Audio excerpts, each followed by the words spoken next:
করতে হবে বলেন কি বলবো জানো, আচ্ছা এই যে আপনি একজন ছাত্রলীগের কর্মী বা একজন ঢাকা বিশ্ববিদ্যালয়ের শিক্ষার্থী, আজকে এই যে অবস্থাটিকে আসলে কেমন দেখেছেন আর কিভাবে নিচ্ছেন?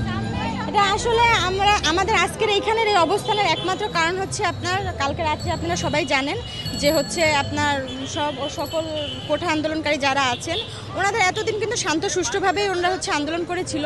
কালকে হঠাৎ করে প্রধানমন্ত্রীর একটা বক্তব্য যেটা ওনারা ভুলভাবে নিয়েছে। প্রধানমন্ত্রী বলেছিল যে মুক্তিযুদ্ধতে কোঠা দিব না, তাহলে কি রাজাকার নাতিদের দিব, কথাটা ছিল এমন, কিন্তু তারা সেটাকে ভুলভাবে প্রেজেন্ট করে তারা কিন্তু এখন নিজেদেরকে রাজাকার বলছে।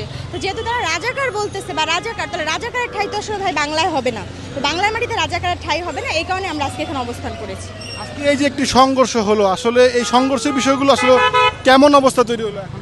সংঘর্ষণ অবস্থা ভাই এটা তো ওরা সৃষ্টি করতেছে, এটা তারা আমরা সৃষ্টি করতেছে না। আমরা চাচ্ছি দেশের পরিস্থিতি শান্ত থাকুক, জনসাধারণ ভালো থাকুক, সুস্থ থাকুক, আমরা এটাই চাচ্ছি।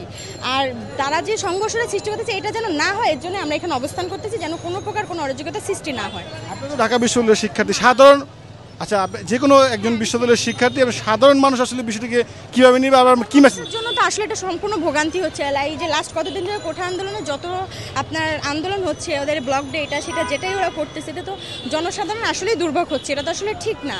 তো এইগুলোর আসলে একটা শেষ দরকার। তারা হাইকোর্টের রায় মানতেছে না, তারা প্রধানমন্ত্রীর কথা শুনছে না, এগুলোতে আসলে কিছু বলার নাই। যে আমরা একটু অপেক্ষা করি, দেখে আমাদের মাননীয় প্রধানমন্ত্রী আমাদের কী নির্দেশনা দেন বা কী বলেন, আমরা সেটাই চেষ্টা করবো যেন এখানে সেইভাবেই কাজটা হয়, আর এখানে যেন কোনো প্রকার কোনো ঝামেলা না হয়, আমরা এই কারণে এখানে অবস্থান করেছি। কর্মসংস্থান করছেন, এখন সার্বিক অবস্থায় ধরতে হবে না কি হয়েছে, আর আপনিও তো একজন শিক্ষার্থী, আর ওইখানে দেখেন নারী শিক্ষার্থীরা এই যে রাজাকার বলছে, আসলে এগুলো আসলে কীভাবে নিচ্ছেন এবং এগুলো তো বেআইনি ভাই। এখন যারা বুঝতেছে না যে রাজাকার নিজেদের দাবি করতেছে, এটা তো অন্যায়।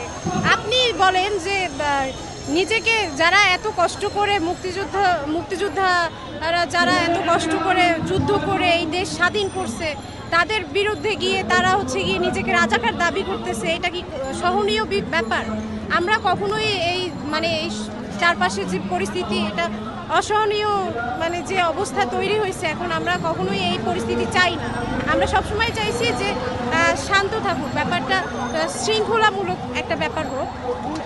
অবশ্যই এইটার কথা বলা হবে, কিন্তু তাদের সময় দিতে হবে। তারা যে রাত্রবেলা তালা ভেঙে তারপরে বাইরে নেমে মিছিল মিটিং বিভিন্ন কার্যক্রমে বিভিন্ন অরাজকর কাণ্ডকীর্তিতে জড়াই পড়তেছে, এটা তো তারা যে নিজেদের শিক্ষার্থী দাবি করতেছে, যে তারা মেধাবী শিক্ষার্থী, কিভাবে দাবি করতেছে?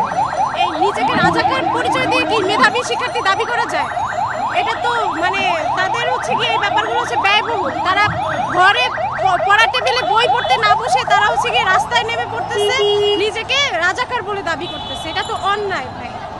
তো আমি একজন শিক্ষার্থী, আমি শিক্ষার্থী হিসাবে এটাই বলবো যে তারা যে ব্যাপারগুলো তৈরি করতেছে এটা মূলত খামখেয়ালি, এর বেশি আর কিছুই না।